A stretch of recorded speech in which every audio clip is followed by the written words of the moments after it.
Hello and welcome to the Conflict Skills Podcast. I'm your host, professional mediator Simon Good. This podcast is designed to help you have the confidence and skills for dealing with conflict effectively, whether it's connected to professional roles, dealing with clients, colleagues, management and leadership, or in personal relationships like parenting, dealing with your partner, or other friends and family members. In this episode of the podcast, I'll be talking about practical tools that you can use to stay calm.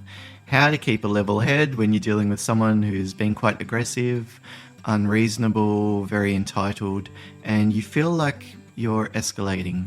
Now that might mean that you're escalating and becoming angry, you're frustrated, you're annoyed about what they're doing, or you're sort of just sick of dealing with it. You're incredulous about the fact that they're being so selfish or self-focused or whatever.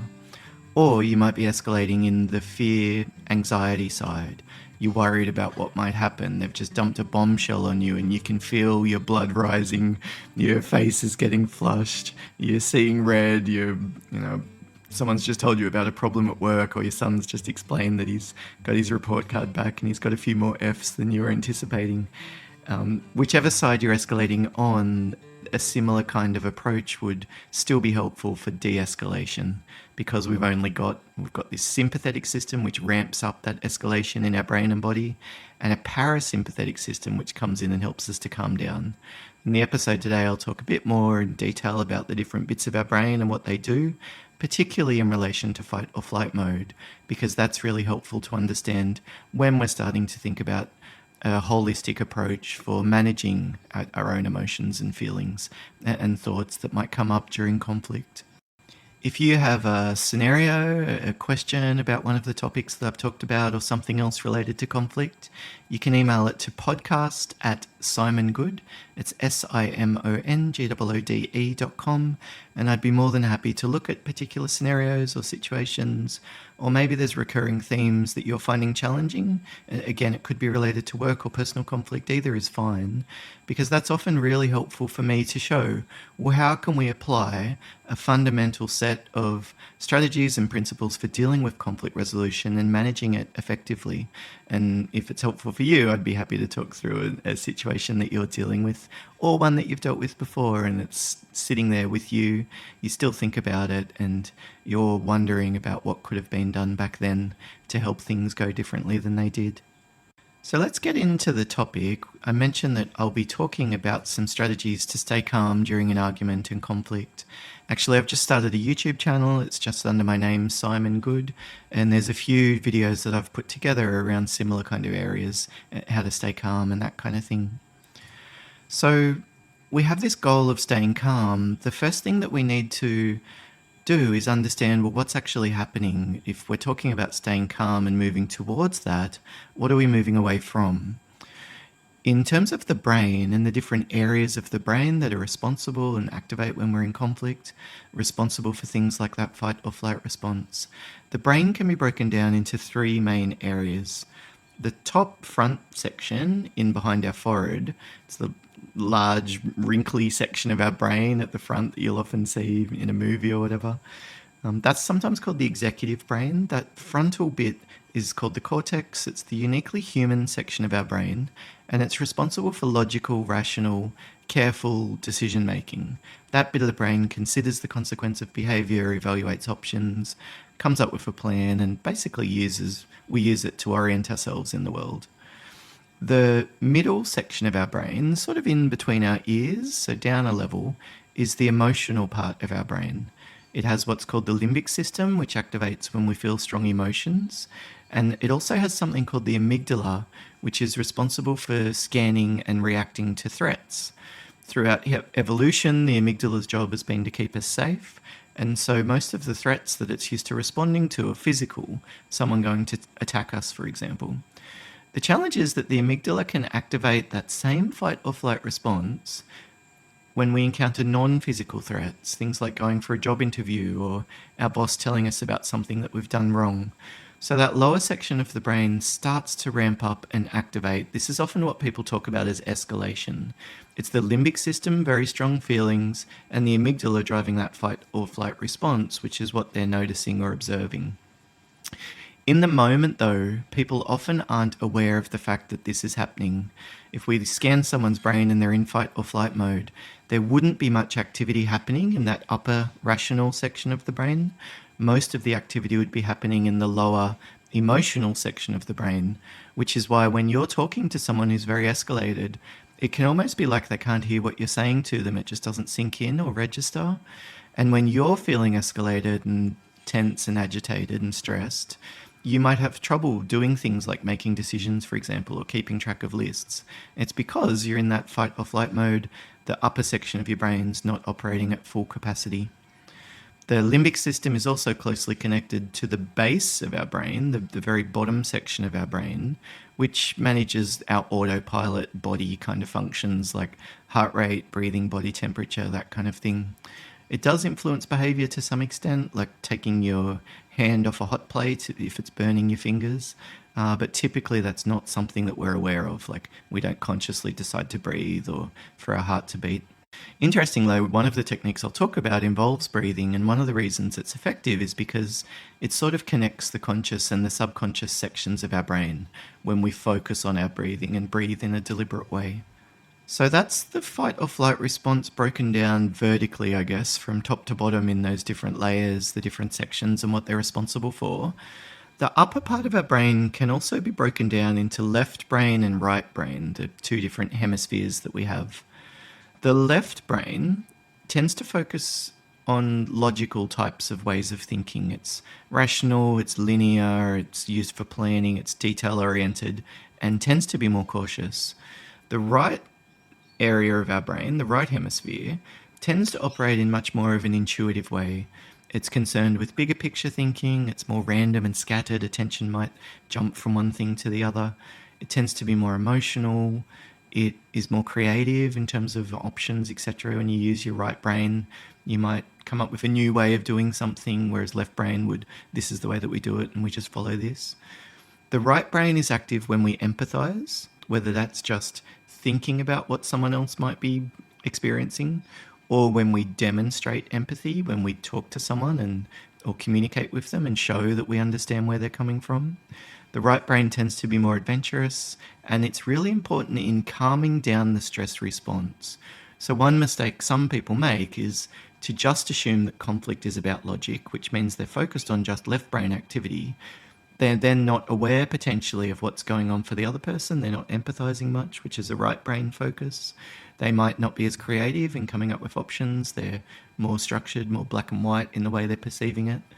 They might have strong emotional reactions bubbling away, but they're not aware of them, and they won't be as aware of their own escalation. So one of the things that we can do to integrate that left and right brain is to focus on almost giving the brain specific tasks, and I'll talk about that in some of the techniques that I'll go through. So first, let's start with some tools that we can use during a difficult conversation or an argument, and then I'll talk about some strategies for releasing tension and for resetting as well after that. So the first option that we have is breathing. I do a lot of training in conflict resolution and managing difficult conversations, and it's a very common theme. I say, let's just give it a go. Let's take a few deep breaths and see how you feel. There's piles of research showing that it's effective at slowing down our heart rate, activating the parasympathetic nervous system, which comes in and calms us down when we're in a very worked up state. And it can happen very quickly. The benefits of the breathing usually occur after only 3 or 4 deep breaths. So it's really useful because it can be used during a conversation and it's fast. The best way to breathe is slow, deep breaths. When we're in fight or flight mode, we tend to operate very shallow, fast breathing. When we're in a panic, you see fighters doing that in a UFC fight, for example. And then during the breaks, they're often trying to breathe slower to slow down their breathing. So their body's not using as much energy, for example, more of a calm state. They can think more logically and clearly. So breathing slowly and deeply using your nose is the ideal. If you'd like a specific framework to use or protocol, I suggest what Andrew Huberman talks about, which is fully exhaling, let your breath out all the way, empty your lungs, and then breathe in slowly, 5-6 seconds at least, and then pause, and then keep breathing in. Take another sip of breath in. Again, these are all opposites of the way that we would normally breathe if we were in fight or flight mode. hold that breath, and then fully let it out again. So breathe in, pause, take another sip in, hold that, and then let it out slowly. If you do 3 or 4 rounds of this, you'll probably notice that you're starting to feel a little bit more calm. After a difficult mediation, a difficult meeting I've had with a client, this is a very common technique that I use to make sure that I don't carry all of that stress into the next meeting or the next conversation or the next thing that I need to be focused on. So breathing is the first one. The next strategy that we can use is a version of mindfulness, which basically means that we take control of our focus. We take control of our attention.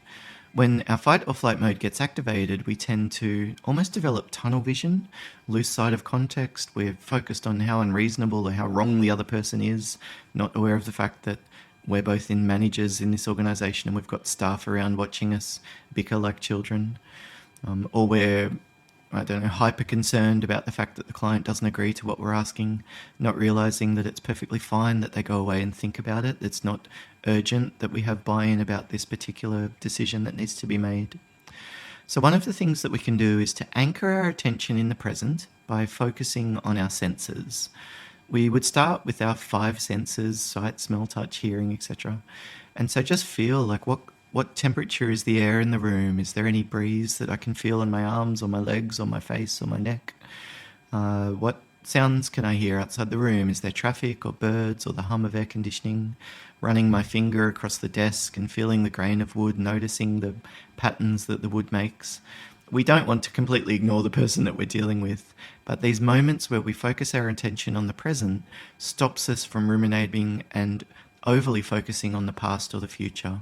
When our fight or flight mode gets activated, we tend to relive things that happened before, especially things like when we've been embarrassed or ashamed or angry or the other person has done something wrong.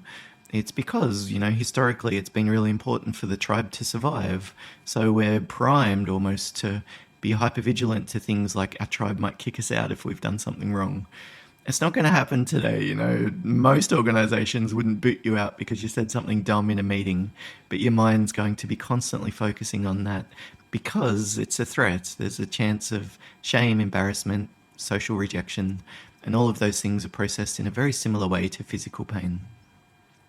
So paying attention to your senses, the first 5 senses is the starting point. You might also pay attention to what's going on in your body. Is there any tightness or any of your muscles feeling heavy or stressed or tense? Are your hands clenching? Are you tapping something or pacing back and forth? What's going on in your forehead? What temperature are you feeling? Maybe your face is getting flushed. Being aware of the intra senses that we have within our body is the next thing that we could consider. And then finally, you might pay attention to what your mind is paying attention to. This helicopter view of our focus. Where is my attention at the moment?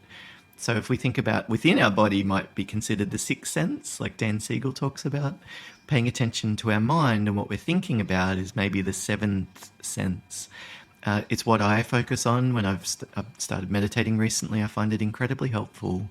And if we pay attention to what our focus is on, it means that we start to gain control of it.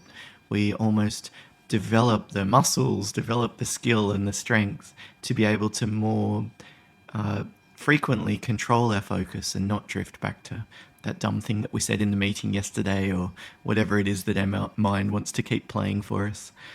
I'm thinking actually about maybe making the focus of next episodes of the podcast on how to stop ruminating and obsessing, because it's something that I've had to learn to actively manage quite a lot myself. So we can breathe, we can pay attention to our senses, including where our mind's at and what's going on in our body. The third thing that we can do is to name the emotions that we're experiencing. Ask yourself, what are you feeling? What label would you put on that? What word? But also, what are the physical sensations that come along with that? Is there a tightness, a tension, an energy? Where are you feeling that in your body? Interestingly, when we pause and reflect on that, where am I feeling it in my body? You might notice that your hands are agitated, or you've got this heaviness in your shoulders, or your forehead's really constricted. And then you might ask yourself, what else are you feeling? In psychological terms, this is called emotional granularization, where we go in at a fine level of detail at the feelings that are coming up. And it really helps because we lose that black and white perspective of I'm furious right now, And instead of it being this all-consuming thing that we are, it starts to become something that we're experiencing. I'm feeling angry right now. Anger is coming up within me right now. And I'm a little bit worried about this, and I'm a little bit tired, and I'm a little bit hungry. It all of a sudden feels manageable, within control, and a lot more realistic, I guess, when we're not just focused on this single, probably subconscious feeling that's taking over us and taking over this afternoon, our focus, whatever it might be. You might also consider the emotions, and one thing that I've found helpful and I work a lot with clients is, I use a lot with clients is assigning a neutral and mutual label, particularly to the argument or the conflict. I might say, I'm furious at this customer that they think they can treat me this way, or I'm so disappointed at my boss for not giving me support or not approving that training that I wanted to go to. Instead of that, the neutral label would be, I'm disappointed that I can't attend the training. If we reframe the complaint as this neutral thing that is a problem, all of a sudden it starts to open the door for future and solution focus. If that's the problem that I'm dealing with, that my boss hasn't given me approval, then I can start to think, well, is there anything else I can do about this? Can I talk to HR? Is it worth going to his boss? Are there other options that are lower costs that I could consider? Are there free ways to get the same training, YouTube or something like that? It might mean that I don't just sit there pouting and obsessing about how unfair my boss is. I can turn my focus to, oh, well, given all of that, how can I help myself cheer up and make sure this doesn't ruin my whole weekend? So that's the third tool we can use, looking at emotions in that way. The next thing we can do is turn to the logical side of the issue. What's actually going on? What's the argument about? What's the conflict about? This activates that left side of our brain, the upper section of our brain that's more focused on logic, and it starts to drag us out of that fight or flight response, those very strong emotions that we might be in. So for me, I often ask people, and I would ask myself when I'm in an argument, these kind of questions. How would you describe what's going on at the moment in this discussion, in this conversation, to someone else who's not here? Just factually. Not assigning attribution of why the other person's acting the way they are, not assuming the reasons why they're acting the way they are, just describing behavior. The meeting started like this, I said this, they said this. What this means is that it tends to feel less personal. We've started the meeting, we've both come from another difficult meeting with clients straight into this one. There was no clear agenda, we haven't had a chance to think about these decisions that need to be made. When I've asked my boss to approve this training, at the moment he's saying no. It's right now, it's this moment in time. It's not necessarily forever. It's not even necessarily that he's not going to change his mind or that I need to panic and worry about this right now. These are the factual things that have happened. When we do it like that, we tend to be able to see the same situation more objectively, which tends to mean that it doesn't cause us to escalate in the same way. So how would you describe this? What's going on from a neutral, objective perspective? And then you might ask yourself questions like, where are you stuck? What's the sticking point here? Is it the fact that you've got disagreements about the budget for training or the approval process, or is it the timing, or they don't want you to go to this training but someone else could, so it's unfair? Like, what's the actual problem here? And then how urgent is this?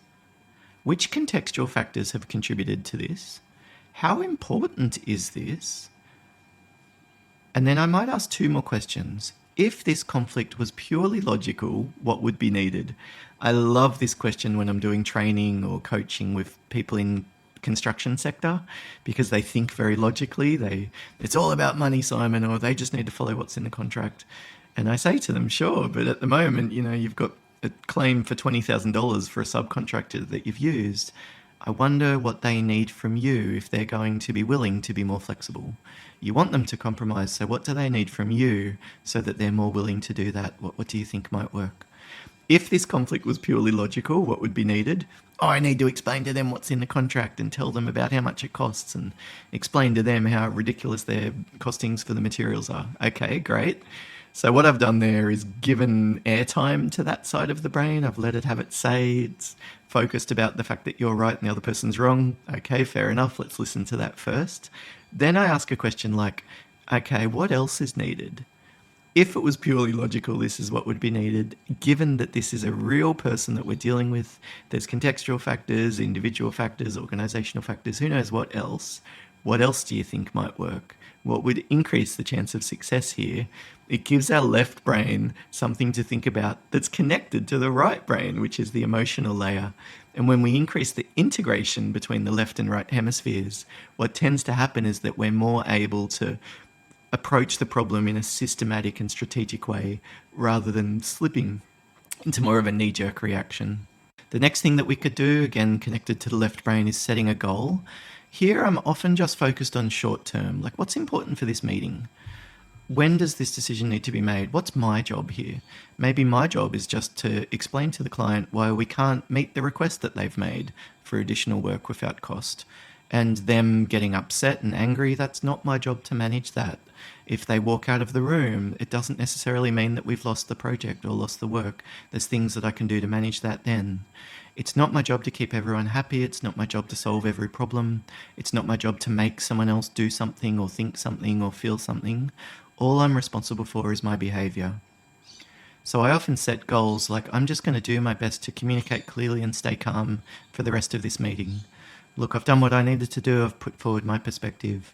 What I'm going to focus on now is listening and unpacking what's going on for them, because that's going to give me information about what's actually underlying this issue, this request that they've made. So I might have goals for the conflict itself. I might also have medium or longer term goals for me, like I want a promotion in the next 6 months, so I don't want to annoy my boss to the extent that they stand in my way for that.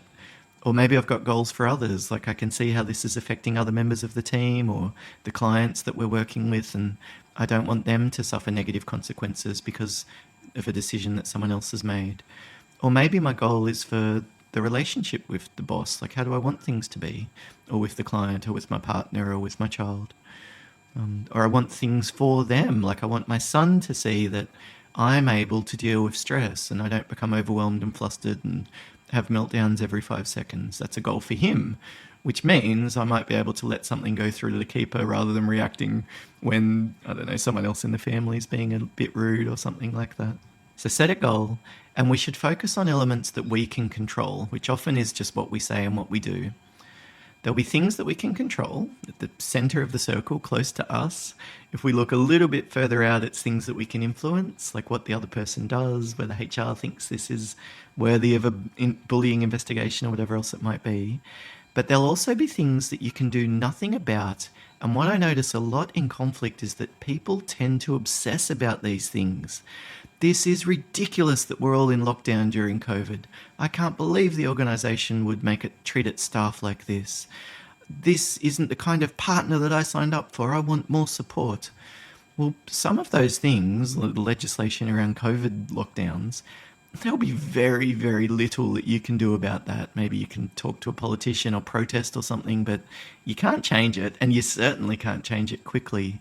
So if you're lying awake in bed, losing sleep over the fact that this legislation exists, that's not going to be helpful for you. There's a reason why it happens. It's a threat, and our brain wants to keep us safe, so it keeps going back to this legislation, which will cause us pain. Financial pain, extra stress, trying to work when we're doing homeschooling with our kids. There's all sorts of traumatic experiences that might be coming about as a result, which is why our brain keeps playing it for us in our attention. It takes our focus there because it says, hey, this sucks, pay attention to this. We can direct our focus back to the things that we can control, which will almost always be much more useful for us in the medium as well as the short term. The final thing that we can do is empathize. What's going on for the other person or the other party if it's business to business conflict? This is particularly helpful whether or not you decide to tell the other person. When I talk about empathy in workshops like accidental counselor training, I'm talking about demonstrating empathy. It's a verb. I want the other person to feel like I understand where they're coming from. But we can also just do a mental exercise of exploring, well, what might be going on from the other person's perspective? You could ask yourself questions like, how would they describe what's happening so far or at the moment? What do they want? What do they feel? What are they thinking? And what do they need? Even if we just go through this exercise of exploring things from the other person's perspective, putting ourselves in their shoes, strengthens the functioning of our right brain during an argument, which is also responsible for calming us down, for mitigating that fight or flight stress response. So that would be very useful in and of itself. but it certainly does increase our capacity then to demonstrate empathy, think about options, not get stuck in a black and white perspective, etc. So far I've talked about practical tools that we can use during an argument or during conflict. The final two areas I wanted to mention are things to do in between interactions.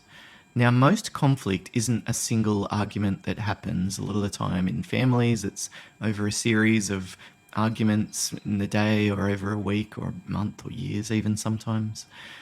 Even at work, if there's conflict and tension and issues with communication, it's probably not just a single conflict. So one of the things that's important is after a difficult conversation or a difficult experience, finding a way to release the tension that's building up and to reset, almost turn a page yourself in how you're feeling. So in the release, we need this because when we're in conflict, adrenaline is building up as a result of that fight or flight response. It's priming us to literally fight or run away and escape. A bear's going to eat us. They're really good responses. The problem is that our body does a very similar set of things when our boss is telling us about a mistake that we've made at work, or we're needing to go and raise an issue with a colleague about something that they're doing, or a client screaming down abuse at us through the phone. We still have the same buildup of adrenaline, and if you work in a non-physical kind of job, that'll be sitting there as tension and energy, which makes you feel very agitated, and you're more likely to escalate then in the next conversation that you have, or the next challenge that you come across that makes you feel stressed. So to get rid of that adrenaline, there's a number of things that we could do. Physical stuff like punching a punching bag, going for a jog, doing some squats or push-ups. You might also release the emotions like yelling or crying. Some people scream, "Ah!" And even if you don't yell at a loud volume, you might just do it at that volume I'm doing there. "Ah!" Like clench your fists and shake them in front of you as if you're furious. In a way, we almost release some of that emotion by expressing it, even if we do it privately in a toilet cubicle or a meeting room or something, if we're embarrassed doing it in front of others. You might also debrief, find someone you can talk to about how you're feeling. That lets it out. It activates the empathetic right side of our brain, which again helps strengthen our ability to stay calm and de-escalate ourselves and regulate ourselves. And if you don't have someone to talk to, the next best option is writing it down. Grab a notepad and pen, journal, whatever, and just dump it out. No particular structure is needed, just writing down, this is what happened, or this is what I'm worried about, or this is what I'm sitting with right now. There's no right or wrong, but it's helpful for releasing some of that tension that's sitting there. The final tool that you can use is resetting. After a difficult conversation, I don't want to take that into the next interaction that we have. It sounds easy, but in reality, it's very difficult. It's super common for people if you've argued about something that morning and then you see that person again for emotions to rise almost immediately if people don't do this proactively. So for me, some options that I use to reset are having something to eat. I notice my blood sugar rises. I feel a little bit more relaxed and less panicked or worried, especially if I was getting a bit hangry. Having a shower, especially a cold shower, it's really good for raising our dopamine floor so we're not craving things like social media or alcohol or whatever else it might be. Wash your face, especially using very cold water, can be helpful. You might even get an ice pack or some ice and put it on the left and right sides of your neck, kind of the area underneath your ears and just in front of your ears on your cheeks. That part of the brain is connected to something called the vagus nerve, which is connected to our parasympathetic nervous system. So when you put ice on the side of your neck, if you have a cold shower, if you jump into a cold pool, it tends to calm us down. Go for a walk, have a nap or a sleep if you're able to. A lot of the time we feel better when we wake up, after not thinking about conflict for some time. Shake your body out physically, like shake like an animal coming out of hibernation, releases some of that adrenaline that's built up, helps to reset. It's something unusual that breaks the script, so to speak. Or you might even just turn your attention to something else. And one thing I find very helpful is set a very small goal that I can then accomplish.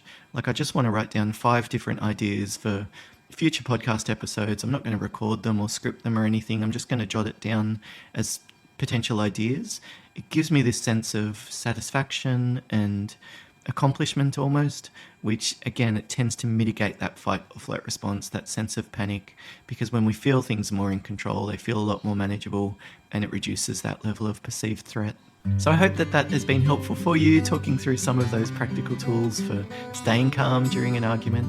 I'd love to hear from you if you've got particular approaches or techniques that work for you, or you've got a question or a situation you'd like me to talk about in the future episode of the podcast. You can send it to podcast@simongoode.com. That's SIMONGOODE.com. At a moment there where I forgot how to spell my own name after probably frying my brain trying to choose my words carefully during this podcast, which is probably good timing for me to go and have a cold shower, grab an ice pack and put it on my neck and have something to eat so I can reset, which means I won't inadvertently be too snappy and irritable with my family when I finish my workday. It's almost 5 o'clock on a Friday when I'm recording this. Thank you so much for watching. If you're listening to this immediately, have a great weekend. And I hope that some of the approaches I've talked about today are useful in your work and personal relationships. Bye for now.